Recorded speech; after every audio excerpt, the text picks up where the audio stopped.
नमस्कार, विस्तार न्यूज देख रहे हैं आप और आपके साथ मैं हूं प्रतिज्ञा। दोपहर के 3 बज चुके हैं और मैं हाजिर हूं इस वक्त की 4 बड़ी खबरों के साथ। और सबसे पहले आपको 4 तस्वीरें दिखाएंगे और इन तस्वीरों के जरिए आपको बताएंगे क्या है वो 4 बड़ी खबरें। सबसे पहली तस्वीर दिल्ली पीएमओ से है। प्रधानमंत्री नरेंद्र मोदी ने तीसरी बार कार्यभार संभाल लिया है। तो दूसरी तस्वीर एमपी सरकार की है, क्योंकि चुनाव खत्म होते ही मोहन यादव सरकार एक्शन में आ गई है और सभी अधिकारियों से 6 महीने का रिपोर्ट कार्ड देने को कहा गया है। तो वहीं तीसरी तस्वीर छत्तीसगढ़ सरकार से जुड़ी है, क्योंकि साय सरकार में 2 मंत्री पद खाली हैं और अब ये चर्चा जोरों पर है कि कौन बनेगा मंत्री। तो वहीं चौथी तस्वीर जम्मू से है, जहां आतंकियों ने तीर्थयात्रियों से भरे एक बस पर हमला कर दिया है। जम्मू कश्मीर के उपराज्यपाल ने मुआवजे का ऐलान भी कर दिया है। तो 3 बजे की ये 4 बड़ी खबरें, ये 4 तस्वीरें, इस पर विस्तार से चर्चा करेंगे। तो देखिए, सभी खबरों पर विस्तार से चर्चा करेंगे और सबसे पहले बात कर लेते हैं अभी की बड़ी खबर की। और थोड़ी ही देर में केंद्रीय मंत्रियों के विभागों का बंटवारा हो जाएगा। कैबिनेट की बैठक से पहले होगा विभागों का बंटवारा। तो देखिए, ये बड़ी खबर, बड़ी जानकारी निकलकर सामने आ रही है दिल्ली से। थोड़ी देर में होगा केंद्रीय मंत्रियों के विभागों का बंटवारा और कैबिनेट की बैठक से पहले होगा विभागों का बंटवारा। तो कैबिनेट की बैठक शाम 5 बजे होनी है और उससे पहले विभागों का बंटवारा हो जाएगा। जिस बात की चर्चा सबसे ज्यादा हो रही थी कि आखिर किसे कौन सा मंत्रालय मिलेगा, आपको बताएं मध्य प्रदेश से भी 5 मंत्री बनाए गए हैं, छत्तीसगढ़ से 1 मंत्री, इसी तरह उत्तर प्रदेश से 11, बिहार से 8, ऐसे तमाम मंत्री बनाए गए। किसे कौन सा मंत्रालय मिलेगा, इस पर चर्चा सबसे ज्यादा है और ऐसे में विभागों का बंटवारा अब से थोड़ी देर में हो जाएगा। कैबिनेट की बैठक से पहले ये बंटवारा हो जाएगा। तो आपको बताएं, प्रधानमंत्री नरेंद्र मोदी ने रविवार को अपनी पूरी कैबिनेट के साथ लगातार तीसरी बार पद की शपथ ली थी। प्रधानमंत्री पद की शपथ के लगभग 16 घंटे बाद उन्होंने इस कार्यकाल की अपनी पहली फाइल पर हस्ताक्षर किए और पीएम मोदी ने विधिवत तरीके से प्रधानमंत्री पद का कार्यभार संभाला। उन्होंने कार्यभार संभालते ही पीएम किसान सम्मान निधि योजना से जुड़ी फाइल पर साइन किए।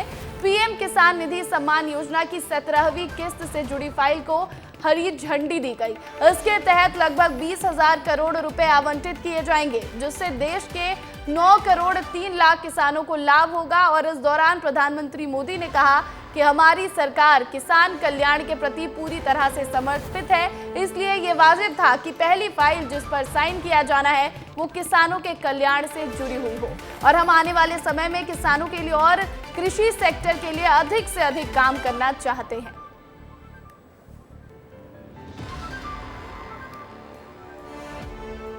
तो वहीं शपथ के बाद मोदी मंत्रिमंडल की आज पहली बैठक होने जा रही है। ये बैठक शाम 5 बजे दिल्ली में लोक कल्याण मार्ग पर हो सकती है, जिसमें सभी मंत्री हिस्सा लेंगे। और सूत्रों से मिल रही जानकारी के मुताबिक बीजेपी के राष्ट्रीय अध्यक्ष जेपी नड्डा ने मोदी सरकार की नई कैबिनेट में शामिल मंत्रियों को डिनर पर भी बुलाया है। जेपी नड्डा के डिनर में मेहमानों के लिए विशेष फूड आइटम तैयार किए जा रहे हैं, जिसमें 8 तरह के मिष्ठान के साथ ही 5 प्रकार की रोटियां होंगी। और इसके साथ ही डिनर के मेन्यू में जोधपुरी सब्जी, दाल, दम बिरयानी के साथ पंजाबी खानों के काउंटर की स्पेशल व्यवस्था की गई है। तो आज ये बैठक, कैबिनेट की जो बैठक होनी है, इस बैठक के बाद जेपी नड्डा के आवास पर सभी मंत्रियों को इन्वाइट किया गया है डिनर के लिए। तो ये बड़ी खबर आपको बता दें, जैसे ही शपथ ग्रहण कल हुआ उसके बाद से एक्शन में आ गई है सरकार और दिल्ली में हलचल जो है अब इस बात पर सबसे ज्यादा चर्चा कि किसे कौन सा मंत्रालय मिलेगा, और ये थोड़ी देर में पता चलेगा। और इसके बाद बैठक भी होगी कैबिनेट की और फिर डिनर का आयोजन जेपी नड्डा के घर पर किया जाएगा। तो वहीं कांग्रेस नेता सुप्रिया श्रीनेत ने एनडीए सरकार पर निशाना साधा है। उन्होंने कहा कि एनडीए में तमाम बैसाखियां हैं, सभी आगे बवाल करेंगे। तो देखिए, कांग्रेस लगातार निशाना साध रही है, क्योंकि बीजेपी को पूर्ण बहुमत नहीं मिल पाई और इसी को लेकर कांग्रेस और विपक्षी पार्टियों का ये कहना है कि ये बैसाखी की सरकार है और सभी के सभी आगे बवाल करेंगे। तो देखिए, ये तो कांग्रेस है और विपक्षी पार्टियां जो निशाना साध रही है, लेकिन शपथ ग्रहण हो चुका है और सबकी नजरें उन मंत्रियों पर टिकी है कि अब उन्हें मंत्रालय कौन सा मिलेगा। अधिक जानकारी के साथ हमारे सहयोगी अमृत तिवारी हमारे साथ लाइव जुड़ गए दिल्ली से। अमृत, वहां पर हलचल सबसे ज्यादा बढ़ी हुई है और सबसे ज्यादा चर्चा इस बात की किसे कौन सा मंत्रालय मिलेगा। और अभी खबर आई कि बैठक से पहले बंटवारा भी हो जाएगा। कौन से मंत्री हैं जिन्हें सबसे जो उच्च विभाग है वो मिल सकता है, क्योंकि इस बार जो है एनडीए की सरकार है, बीजेपी की सरकार नहीं, एनडीए की सरकार है, तो अलग अलग जो दल है वो भी ऐसे विभागों की मांग करेंगे। किसे कौन सा मंत्रालय मिलेगा? जी देखिए, आपको बता दूं कि जो मंत्रालय के बंटवारे की जहां तक बात है प्रतिज्ञा, इसके बारे में फैसला अब बस आप कुछ ही घंटे बचे हैं। प्रधानमंत्री नरेंद्र मोदी के आवास पे जो है 5 बजे से बैठक होने जा रही है और इसमें मुहर लग जाएगा कि पोर्टफोलियो किसको क्या दिया जा रहा है। जहां तक बात है कि जो बड़े पोर्टफोलियो हैं वो किसके हवाले होंगे, तो ये बात पहले से जो हमें सूचना मिल रही है वो तय की जा चुकी है कि भारतीय जनता पार्टी जो सीसीएस वाले जो पोर्टफोलियो वो अपने पास रखेगी। सीसीएस से तात्पर्य है जिसका मतलब होता है गृह मंत्रालय, जो बड़े पोर्टफोलियो हैं, गृह मंत्रालय है, वित्त मंत्रालय है, विदेश अफेयर्स का मामला है और इसी तरह से आप देखेंगे गृह मंत्रालय। तो इन सारे जो ये 4 अहम जो मंत्रालय हैं उन पे जो है भारतीय जनता पार्टी का ही कब्जा होगा और उसके जो प्रमुख दावेदार है पहले से ही आप मान के चलिए कि केंद्रीय गृह मंत्री जो दूसरे कार्यकाल में थे अमित शाह वो रहेंगे, राजनाथ सिंह रहेंगे, नितिन गडकरी हैं और जेपी नड्डा जो कि बीजेपी के राष्ट्रीय अध्यक्ष हैं, उनको जो है शामिल किया गया है मंत्रिमंडल में। तो वो अभी टॉप कहा जाए कि 5 में ये लोग हैं, जिनके बाद ही दूसरे का जो है जो मंत्री पद के जो बंटवारा होगा उसको ले करके डिस्कशन होगा। तो ये टॉप 5 लोग हैं जिनके बारे में पहले चर्चा है और इन्हीं को जो है पहले बड़े मंत्रालय दिए जाएंगे। सहयोगियों की जहां तक आपने बात की, सहयोगियों में जेडीयू और टीडीपी, इनके जो है जो 2 जो मंत्री हैं उनमें से एक को बड़ा कैबिनेट मंत्रालय जरूर दिया जाएगा और ये क्या मिलेगा इसको लेकर कभी बात साफ नहीं हुई है, लेकिन 5 बजे तक उम्मीद करते हैं कि थोड़ी स्थिति और स्पष्ट हो जाएगी और ये पता चलने लगेगा कि मंत्रालय का बंटवारा किधर और किस तरफ हो रहा है। बिल्कुल बिल्कुल अमृत, ये तो विभागों की बात हो गई, किसे कौन सा मंत्रालय मिलेगा, लेकिन आज कैबिनेट की पहली बैठक भी होनी है और इसमें क्या कुछ रणनीति बनाई जाएगी, क्योंकि तमाम जो मंत्री हैं, तमाम जो नए मंत्री पद की जिन्होंने शपथ ली वो यहाँ पर मौजूद होंगे, तो इसमें क्या कुछ रणनीति सरकार की तरफ से बनेगी? जी यही मैं बता रहा था, जो कैबिनेट की बैठक होगी यहीं से स्पष्ट हो जाएगा कि कौन सा मंत्रालय किसके पास होगा। और हाँ, यहाँ से जो प्लान ऑफ एक्शन है वो तैयार पहले से मौजूद है। आपको बता दें कि पहले ही जो है भारतीय जनता पार्टी ने स्पष्ट किया था कि शपथ लेने के 100 दिन का बाद ही 100 दिन का प्लान क्या होगा मोदी सरकार का, तीसरे कार्यकाल का उनके, वो पहले से ही तैयार है और उसको सिर्फ इम्प्लीमेंट करना बाकी है। और आपको बता दें कि इम्प्लीमेंटेशन की जहाँ तक बात है, आज ही प्रधानमंत्री नरेंद्र मोदी ने 20,000 करोड़ रुपए का जो है वो एक चेक पे साइन किया है, जो कि एक तरह से कहा जाए कि लाभार्थियों को जो है वो सीधे डायरेक्ट उनके खाते में पहुंचेगा। किसान सम्मान निधि को उन्होंने जारी किया है। तो ऐसे में आप समझिए कि जो ये मोदी सरकार जो है वो एक्शन में है और अपने जितने भी कामकाज के हैं वो 100 दिन का प्लान है, उसको उसका ब्लूप्रिंट उसके पास तैयार है। बशर्ते अब ये है कि उनके मंत्रिमंडल में जो 71 मंत्री शामिल होने जा रहे हैं उनके साथ औपचारिक बैठक करके उनके मंत्रालयों का बंटवारा उनको बता करके उसके बाद अपने काम पे लग जाएगी। प्रतिज्ञा। ठीक है अमृत, विभागों के बंटवारे की बात तो होगी, इस पर चर्चा होगी और साथ ही साथ पीएम मोदी ने कार्यभार भी संभाल लिया। अब आगे देखना होगा कि सरकार की इस बार क्या कुछ रणनीति होती है। बहुत बहुत शुक्रिया अमृत तमाम जानकारी के लिए आपका। तो वहीं देखिए, मोदी सरकार में मध्य प्रदेश से 5 मंत्रियों को शामिल किया गया है और इसके साथ ही मध्य प्रदेश से राज्यसभा सांसद एल मुरुगन को भी केंद्रीय मंत्री बनाया गया है। 6 मंत्री बनाए जाने पर मध्य प्रदेश के सीएम डॉक्टर मोहन यादव ने पीएम मोदी का आभार जताया है। यशस्वी प्रधानमंत्री का बहुत बहुत आभार। 6 मंत्री हमारे अपने राज्य को मिले हैं, 5 हमारे अपने राज्य के और एक हमारे राज्यसभा के माननीय एल मुरुगन जी जो मध्य प्रदेश के कोटे से ही हैं। मेरी अपनी ओर से सभी माननीय मंत्रीगणों को बधाई और यशस्वी प्रधानमंत्री को खास तौर पर बधाई, जिनके नेतृत्व में मंत्रिमंडल का गठन हुआ है। कल पूरे देश और दुनिया ने देखा है कि भारत का लोकतंत्र की कितनी गहराई है, कितने अलग प्रकार से सरकार के मामले में माननीय प्रधानमंत्री जी ने एक विज़न दिखाया है, सभी राज्यों को जोड़ते हुए, सबको मौका देते हुए समूचे भारत का प्रतिनिधित्व उनने जोड़ने का प्रयास किया। मेरी अपनी ओर से बधाई। तो वहीं दिल्ली में मध्य प्रदेश के सीएम डॉक्टर मोहन यादव ने असम के सीएम हिमंता बिस्वा शर्मा से और कैबिनेट मंत्री मनोहर लाल खट्टर से सौजन्य मुलाकात की है। तो देखिए, दिल्ली में थे मोहन यादव और इस दौरान उन्होंने हिमंता बिस्वा शर्मा और मनोहर लाल खट्टर से मुलाकात की। आपको बता दें कि मनोहर लाल खट्टर ने कल ही मंत्री पद का शपथ ग्रहण किया है और पहले ये पूर्व मुख्यमंत्री रहे हैं हरियाणा के और अब ये कैबिनेट में मंत्री बन चुके हैं। वहीं हिमंता बिस्वा शर्मा से भी मोहन यादव ने मुलाकात की है। तो दिल्ली में केंद्रीय कैबिनेट मंत्री शिवराज सिंह चौहान ने पूर्व राष्ट्रपति रामनाथ कोविंद से मुलाकात की है। शिवराज सिंह चौहान पूरे परिवार के साथ बीजेपी के वरिष्ठ नेता लालकृष्ण आडवाणी के घर भी पहुंचे और उनसे मुलाकात की। शिवराज सिंह चौहान ने बीजेपी के राष्ट्रीय अध्यक्ष और केंद्रीय कैबिनेट मंत्री जेपी नड्डा से भी मुलाकात की है। तो देखिए, कल शपथ ग्रहण हुआ और आज शिवराज सिंह चौहान ये तमाम दिग्गज से मिलते हुए और ये तस्वीरें निकलकर सामने आ रही हैं किस तरह से रामनाथ कोविंद, लालकृष्ण आडवाणी और जेपी नड्डा से मिलने पहुंचे थे शिवराज सिंह चौहान। तो लोकसभा चुनाव के नतीजे आने के बाद प्रधानमंत्री नरेंद्र मोदी समेत 72 मंत्रियों ने बीते दिन शपथ ग्रहण की, जिसमें पीएम के अलावा 60 मंत्री बीजेपी और 11 अन्य दलों के मंत्री हैं। शपथ ग्रहण के बाद अब सबसे बड़ा सवाल यह है कि किन मंत्रियों को कौन सा मंत्रालय मिलता है। माना जा रहा है कि जल्द ही सभी मंत्रियों को उनके पोर्टफोलियो सौंप दिए जाएंगे, लेकिन उससे पहले ये रिपोर्ट देखिए। 9 जून 2024 ये वो तारीख है जो हिंदुस्तान के इतिहास में स्वर्णिम अक्षरों से दर्ज हो गई। मैं नरेंद्र दामोदर दास मोदी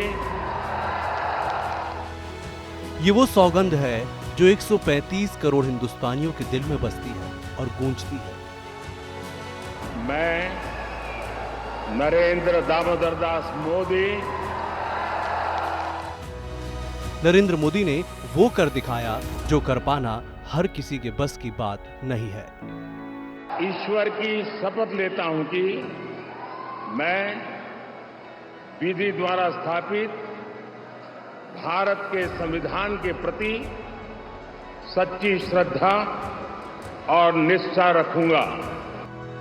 पीएम मोदी की शपथ के साथ ही मोदी सरकार 3.0 का आगाज हो गया।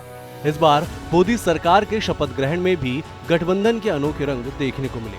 मोदी सरकार में इस बार पूरे देश को कैबिनेट में शामिल किया गया है। पीएम मोदी ने जितना मौका उत्तर को दिया, उतना ही मौका दक्षिण को भी मिला।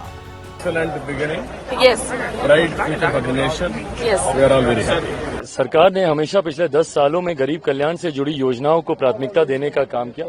आज भी उसी सोच के साथ हम लोग आगे चलेंगे। मैंने सदन में भी इस बात को कहा था, अमीरी गरीबी के बीच की खाई को मिटाना है, गांव और शहर की दूरी को कम करने की सोच के साथ ये सरकार काम करेगी। मंडल में मतलब हमको माननीय नरेंद्र मोदी जी ने मौका दे दिया है।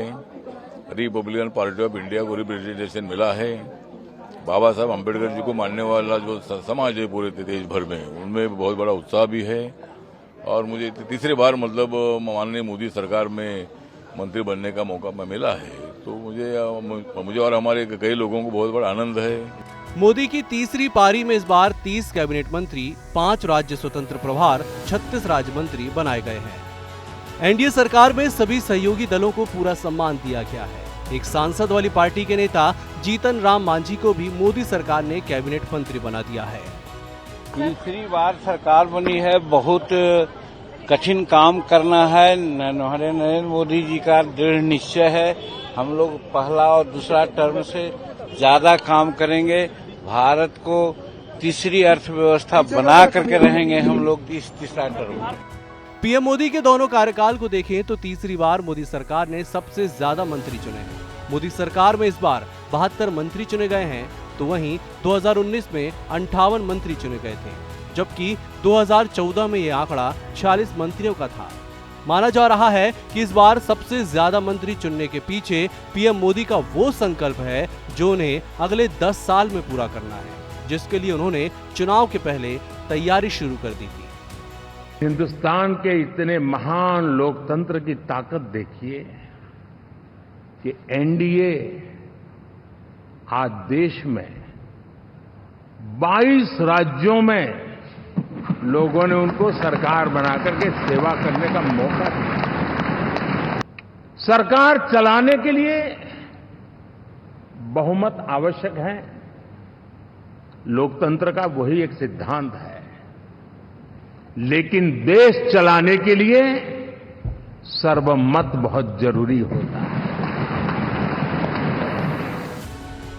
माना जा रहा है कि पीएम मोदी का ये कार्यकाल भी वैसा ही होने वाला है जैसा पिछले 2 कार्यकाल में था। इस बार भी पीएम मोदी ने टॉप मंत्री उन चेहरों को बनाया है जो पीएम मोदी के सबसे विश्वसनीय चेहरे हैं। मोदी सरकार में इस बार कुछ नए चेहरों को भी जगह दी गई है। बीजेपी अध्यक्ष जेपी नड्डा 5 साल बाद कैबिनेट में लौटे हैं, जबकि मध्य प्रदेश के पूर्व मुख्यमंत्री शिवराज सिंह चौहान को पहली बार केंद्रीय मंत्रिमंडल में जगह मिली है। हरियाणा के मनोहर लाल खट्टर की भी मंत्रिमंडल में एंट्री हुई है। इसके साथ साथ मोदी कैबिनेट में 18 सीनियर मंत्रियों को भी जगह मिली है। अपने जीवन का दिन महत्वपूर्ण नहीं है, महत्वपूर्ण ये है कि हम अपने देश के लिए कितना जीते हैं और क्या कर पाते हैं। मैं बहुत भाव विभोर हूँ। अपने महान राष्ट्र की सेवा करने का अवसर मुझे प्रधानमंत्री जी ने दिया है। उनके नेतृत्व में भारत नई ऊंचाइयां छुएगा और मेरा अपना विश्वास है कि भौतिकता की अग्नि में दग्ध विश्व मानवता को शाश्वत शांति के पथ का दिग्दर्शन कराएगा। प्रधानमंत्री मोदी के शपथ ग्रहण में 7 देशों के राष्ट्राध्यक्ष पहुंचे। इसके साथ ही फिल्म स्टार और कारोबारी कार्यक्रम में शामिल होने पहुंचे। देश में और दुनिया के सबसे बड़े लोकतंत्र में, साथ ही सबसे बड़े चुनाव में लगातार जीत दर्ज करना, 140 करोड़ भारतीयों के भरोसे पर खरा उतरना आम बात नहीं, पर पीएम मोदी ने ये मुमकिन कर दिखाया है। ब्यूरो रिपोर्ट, विस्तार न्यूज। तो चुनाव आयोग ने आज बिहार, पश्चिम बंगाल, तमिलनाडु, मध्य प्रदेश, उत्तराखंड, पंजाब और हिमाचल प्रदेश में 13 विधानसभा क्षेत्रों में उपचुनाव कराने का निर्णय लिया है और इसके अनुसार चुनाव कार्यक्रम जारी कर दिया गया है। ये चुनाव आगामी 10 जुलाई को होंगे और मतगणना 13 जुलाई को होगी। मध्य प्रदेश से अमरवाड़ा की सीट पर उपचुनाव होगा, जहां कमलेश प्रताप शाह के इस्तीफे के बाद से ये सीट खाली है। छिंदवाड़ा जिले की अमरवाड़ा विधानसभा सीट से विधायक कमलेश शाह ने पिछले दिनों इस्तीफा देकर बीजेपी की सदस्यता ले ली थी और इसके बाद से ये सीट खाली घोषित कर दी गई थी। तो देखिए, चुनाव आयोग ने उपचुनाव कराने के लिए नोटिफिकेशन जारी कर दिया है और ऐसे में मध्य प्रदेश की अमरवाड़ा विधानसभा सीट पर 10 जुलाई को मतदान होगा और 13 जुलाई को नतीजे आएंगे। और आपको बताएं कि ये जगह खाली क्यों हुई, क्योंकि कांग्रेस से जो विधायक थे यहाँ से कमलेश शाह, उन्होंने पार्टी छोड़ी, इस्तीफा दिया और बीजेपी में शामिल हो गए और इसके बाद अब जो है ये 10 जुलाई को यहां पर चुनाव होना है। तो सीएम डॉक्टर मोहन यादव कर सकते हैं अमरवाड़ा का दौरा। आपको बड़ी खबर बता दें, छिंदवाड़ा जिला बीजेपी अध्यक्ष शेषराव यादव का बयान, 1-2 दिनों में सीएम डॉक्टर मोहन यादव अमरवाड़ा आ सकते हैं। अमरवाड़ा विधानसभा क्षेत्र में 10 जुलाई को उपचुनाव होना है। तो आपको बता दें, अभी जो खबर निकलकर सामने आई कि नोटिफिकेशन जारी कर दिया चुनाव आयोग ने अमरवाड़ा में उपचुनाव के लिए और ऐसे में सीएम डॉक्टर मोहन यादव अब अमरवाड़ा का दौरा कर सकते हैं। इस पूरी खबर पर अधिक जानकारी के साथ सूरज तिवारी हमारे साथ लाइव जुड़ गए हैं, उनका रुख करूंगी मैं। सूरज, अमरवाड़ा एक बेहद ही अहम सीट, क्योंकि ये छिंदवाड़ा लोकसभा के अंतर्गत आती है और खासकर बात करें क्योंकि इस बार नकुल नाथ की हार हुई और ऐसा कहा जा रहा है कि कमलेश शाह, क्योंकि उन्होंने छोड़ दिया था कांग्रेस, बीजेपी में आ गए थे, इस वजह से जो है यहाँ पर नकुल नाथ की हार हुई है। तो क्या इस बार उन्हें मिल सकती है इसके लिए टिकट उपचुनाव के लिए? देखिए प्रतिज्ञा, निश्चित तौर पर चुनाव आयोग ने कई राज्यों की जो विधानसभा सीटें हैं वहां पर उपचुनाव का ऐलान कर दिया है। 10 जुलाई को चुनाव होंगे और 13 जुलाई को नतीजे आ जाएंगे। ऐसे में 1 महीने का वक्त बचा है। अब एक बार फिर से छिंदवाड़ा के में सियासी रण देखने को मिलेगा, चाहे भाजपा हो या कांग्रेस, तमाम दिग्गज नेता छिंदवाड़ा जाएंगे। क्योंकि अगर छिंदवाड़ा की अमरवाड़ा विधानसभा सीट की प्रतिज्ञा बात करें तो ये एक ऐसी विधानसभा सीट है जहाँ से कांग्रेस के कमलेश प्रताप शाह जो है 3 बार लगातार विधायक चुने गए, लेकिन लोकसभा चुनाव से इन पहले वो पलटी बाजी मारकर भाजपा में चले गए। ऐसे में कांग्रेस के लिए भी ये चुनौती है कि कौन वहां से कांग्रेस का प्रत्याशी होगा, और बीजेपी के लिए भी यह चुनौती है कि अगर कमलेश प्रताप शाह को उम्मीदवार बनाते हैं तो कहीं ऐसा तो नहीं कि छिंदवाड़ा की जनता उनसे रुष्ट होकर बीजेपी को वोट ना दे, क्योंकि जिस तरह से माहौल बनाया जाएगा कांग्रेस की तरफ से तो यही कहा जाएगा कि ये छिंदवाड़ा की जनता को इन्होंने धोखा देकर बीजेपी में गए हैं। कहीं ना कहीं ऐसे बयानबाजियां देखने को मिलेंगी। एक बड़ी खबर यह भी बता दूं प्रतिज्ञा कि इधर विधानसभा चुनाव का ऐलान हुआ, उधर कांग्रेस ने 2 विधानसभा प्रभारियों का भी ऐलान कर दिया है। अमरवाड़ा की जो विधानसभा सीट है, कांग्रेस के जो पूर्व विधायक सुनील जायसवाल है और जो एक पूर्व मंत्री हैं उनको विधानसभा प्रभारी बनाया जा रहा है। तो ऐसे में कांग्रेस कहीं ना कहीं एक्टिव है, क्योंकि जिस तरह छिंदवाड़ा की लोकसभा सीट में कांग्रेस को हार मिली है, गढ़ बचाने की जिस तरह से छिंदवाड़ा में लगातार कमलनाथ ने कोशिश की लेकिन गढ़ नहीं बचा पाए। ऐसे में अगर ये सीट भी जीत पाते हैं, कमलनाथ अगर कमान संभालते हैं, नेतृत्व करते हैं, तो कहीं ना कहीं कुछ तो कमलनाथ के पास हाथों में ये कहने के लिए होगा कि हमारे नेतृत्व में एक विधानसभा सीट, क्योंकि जो जितनी विधानसभा सीटें हैं प्रतिज्ञा उसमें सभी में कांग्रेस की जीत हुई थी विधानसभा चुनाव में, लेकिन अब अमरवाड़ा में एक बार फिर से चुनाव होगा। बीजेपी कोशिश करेगी कि कम से कम एक सीट तो उसकी ही हो। कहीं ना कहीं अपनी साख बचाने की भी बात है, क्योंकि जिस तरह से लोकसभा चुनाव में हार हुई है नाथ परिवार की, ऐसे में अमरवाड़ा सीट पर उनकी खासा नजर है। और जीतू पटवारी ने भी सीधे सीधे कह दिया है कि अभी से कमर कस ली गई है और अभी से चुनाव प्रचार में वो जुट जाएंगे। अब देखना होगा कि इस बार वहां की जनता किसे चुनती है। बहुत बहुत शुक्रिया सूरज तमाम जानकारी के लिए आपका। तो देखिए, लोकसभा चुनाव के बाद चुनाव आयोग ने 7 राज्यों के 13 विधानसभा क्षेत्रों में होने वाले उपचुनाव की तारीखों का ऐलान कर दिया है। इसके तहत मध्य प्रदेश के छिंदवाड़ा जिले के अमरवाड़ा सीट पर चुनाव होना है। तो वहीं इस बीच पीसीसी चीफ जीतू पटवारी का बयान भी सामने आ चुका है। वहाँ के जो विधायक है हमारे सोवन वाल्मीकि और हमारे छिंदवाड़ा के, उनसे भी बुला के बात की है संदर्भ में। तो मैं समझता हूँ कि 1 मिनट 10 मिनट पहले तारीखों का डिसाइडेशन हुआ है, हम उसी मिनट तैयार हो गए काम करने। तो मध्य प्रदेश में एक विधानसभा सीट पर बाई इलेक्शन के लिए अधिसूचना चुनाव आयोग ने जारी कर दी है। छिंदवाड़ा की अमरवाड़ा सीट पर विधानसभा चुनाव होंगे और चुनाव की तारीखों को लेकर बीजेपी प्रवक्ता मिलन भार्गव का कहना है कि प्रत्याशी का चयन बीजेपी की पार्लियामेंट्री बोर्ड तय करेगी। हालांकि कमलेश शाह को भरोसा दिलाया जा चुका था कि वही प्रत्याशी होंगे। इधर कांग्रेस की प्रवक्ता स्वदेश शर्मा का कहना है कि बीजेपी इस्तेमाल करने के बाद नेताओं को अलग कर देती है। साथ ही उन्होंने बीजेपी को अवसरवादी पार्टी भी बताया है। देखिए, ये भारतीय जनता पार्टी का हमारा पार्लियामेंट्री बोर्ड तय करता है कौन प्रत्याशी होगा। देखिए, जिस प्रकार से चुनाव आयोग ने तारीखों की घोषणा की है, निश्चित रूप से भारतीय जनता पार्टी अपना प्रत्याशी घोषित करेगी और जीत फतह करेगी। कि भारतीय जनता पार्टी ने कोई भी एंगल चुनाव जीतने का या कुर्सी हथियाने का नहीं छोड़ा। चाहे प्रशासन की बात करो तो प्रशासन ने भिंड दतिया और ग्वालियर लोकसभा क्षेत्रों में अधिकारियों ने बूथ कैप्चरिंग की है। पहली बार इतिहास में ऐसा हुआ है। और जब कांग्रेस के कार्यकर्ता रिपोर्ट करने गए तो जब अधिकारी कर रहे हैं बूथ कैप्चरिंग, उनकी रिपोर्ट क्या लिखी जाएगी। भारतीय जनता पार्टी अवसरवादी पार्टी है, अपना अवसर का लाभ उठाया और जय हिंद कर दिया था। तो वहीं केंद्र सरकार के शपथ ग्रहण समारोह में शामिल होने के बाद छत्तीसगढ़ के सीएम विष्णुदेव साय रायपुर लौट आए हैं और इस मौके पर उन्होंने कहा कि वो पीएम मोदी के आभारी हैं कि उन्होंने अपनी कैबिनेट में छत्तीसगढ़ को प्रतिनिधित्व दिया है। बिलासपुर के सांसद श्री तोखन साहू जी को हमारे आदरणीय प्रधानमंत्री जी ने शामिल किया है, इसके लिए पूरा छत्तीसगढ़ उनका आभारी है।